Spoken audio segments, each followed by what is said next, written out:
Hola gente de los YouTubes, ¿cómo están? Espero que bien. El día de hoy les traigo unas historias de terror. Por cierto, este video surgió gracias a un amigo, el cual les dejaré su canal en la descripción. Oye Sain, ya que estamos aquí te quería decir que... ¿Por qué carajos nos vemos así? ¿No se supone que teníamos otra apariencia? Eso es porque todavía no ha salido el episodio 1 de nuestra serie, y es más o menos para que te des una idea de qué pasó. No, ya de qué rayos se va a tratar este video tan culebro. Déjame que te explique a ti y a los que nos están viendo. En este video contaremos unas historias de terror. ¿En serio?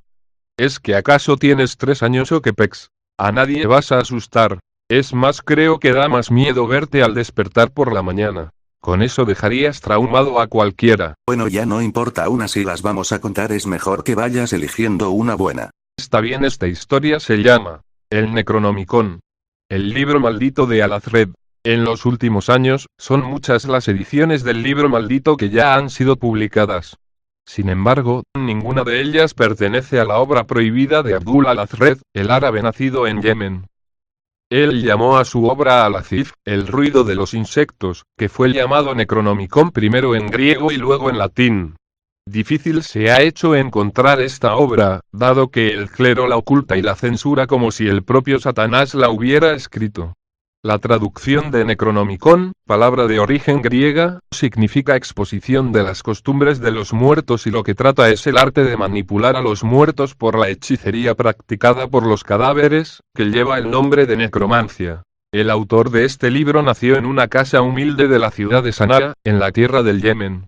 Se desconoce la fecha de su nacimiento, pero se dice que su muerte se produjo en el año del Señor 738, cuando ya era muy viejo. Famoso por ser fiel seguidor de Mahoma, y sus dotes poéticas. Alto y erguido. De piel blanca y ojos verdes, a diferencia de su padre que tenía tez y ojos oscuros. El rey de Yemen hizo llamar a Alazred a su corte cuando el niño tenía 12 años. Su belleza cautivó tanto al rey, que decidió quedarse con el muchacho y educarlo por los mismos maestros que enseñaban a sus propios hijos. Alazred se crió como un príncipe. A los 18 años, Alazred se enamoró de una de las hijas del rey, y concibió un hijo con ella. Esto despertó la furia del rey, quien mandó estrangular a la criatura cuando nació. Por otro lado, Alazred fue castigado por su traición. Le cortaron el miembro viril, la nariz y las orejas. El hijo que había tenido con la princesa, fue asado a las brasas delante de Alazred, a quien obligaron a comer pedazos de la carne del recién nacido. El rey ordenó a unos nómadas a que llevaran a Alazred al desierto, para abandonarlo allí sin agua para que muriera. Alazred vagó por el desierto durante un largo tiempo, acompañado de día por los alacranes, y de noche, por los demonios que solo viven en esas tierras desoladas. Esos espíritus oscuros le enseñaron la necromancia. Renunció a su fe, y empezó a rendir culto a los titanes que adoraban los espíritus del desierto, quienes eran sus maestros y sus guías. Se emprendió en la tarea de recuperar las partes que le habían sido mutiladas, para poder regresar a Yemen y reclamar a la princesa como su esposa. En Giza, aprendió a devolver la vida a los cadáveres. En Caldea alcanzó la perfección en el arte de la astrología. En Alejandría, aprendió de los hebreos el conocimiento de lenguas olvidadas. Alazred vivió su vida practicando la necromancia y compuso la obra de Necronomicon, en su momento conocido como Libro de los Demonios. Este libro es considerado por los expertos y demonólogos, como el libro más peligroso de la humanidad.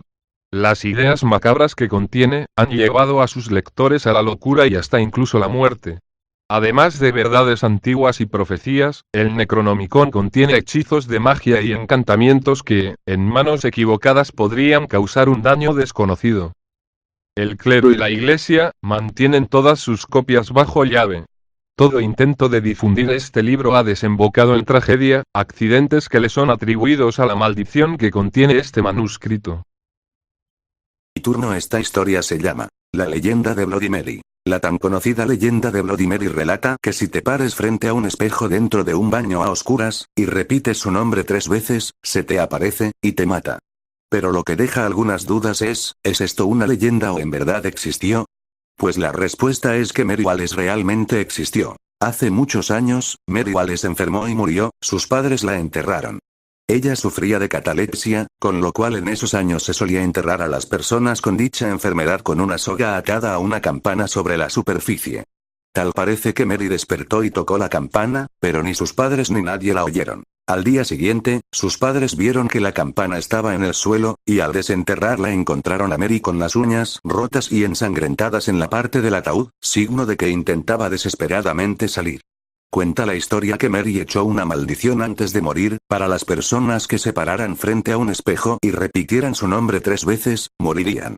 Pero antes, escucharían la campana que nadie escuchó antes. Variantes sobre su historia. En 1976 Marian Herbert Knapp en su antología llamada El folclore de los niños americanos, cuenta que un niño llamó a Mary Ward 47 veces frente al espejo y ésta apareció con un cuchillo y una verruga en la nariz. En 1978, Janet Langlois explica en su ensayo titulado Mary Wallace, I Believe in You el origen de la leyenda y el significado del espejo recogiendo narraciones y sucesos de diversas personas. En 1988, Simone J. Bronner, en su escrito Los rituales de Mary Wallace, cuenta la historia de que fue asesinada en el bosque atrás de la escuela elemental Pine Road, llamaba a las niñas al baño para pincharse los dedos con un alfiler para extraer 2 gotas de sangre, después decir creemos en Bloody Mary 10 veces con los ojos cerrados, ella aparecería cuando abrieran los ojos en el espejo, verían a una niña de cabello largo, piel clara y un corte en la frente por donde le brotaba sangre.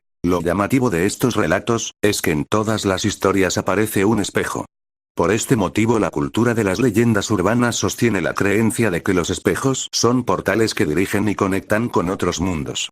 Por eso es que Bloody Mary aparece en un espejo, por ser un espíritu comunicándose con este mundo. La pregunta es: ¿te animas a desafiar el ritual frente al espejo? Ya que Zayn y Heather contaron sus historias, es mi turno. Esta historia se llama La leyenda de Annabelle la muñeca diabólica. La historia de esta muñeca es una de las más aterradoras de la historia, ya que está basada en hechos reales. Si bien, en la película del Conjuro que reproduce los sucesos paranormales que vivió la familia Perron en Rhode Island, Estados Unidos, no aparece la muñeca, la historia fue real. Ed y Lorraine Warren, una pareja de demonólogos que también aparece en el film, fueron quienes investigaron la historia de Annabelle. Esta historia de terror comenzó en 1970, cuando una madre compró para su hija la muñeca, en una tienda de segunda mano. Donna, una joven de 20 años que estudiaba enfermería, era la dueña de la muñeca. Donna vivía en un pequeño apartamento que compartía con una amiga, Angie. Y lo primero que hizo al recibir la muñeca fue ponerla en su cama. A los pocos días, las cosas comenzaron a ponerse raras.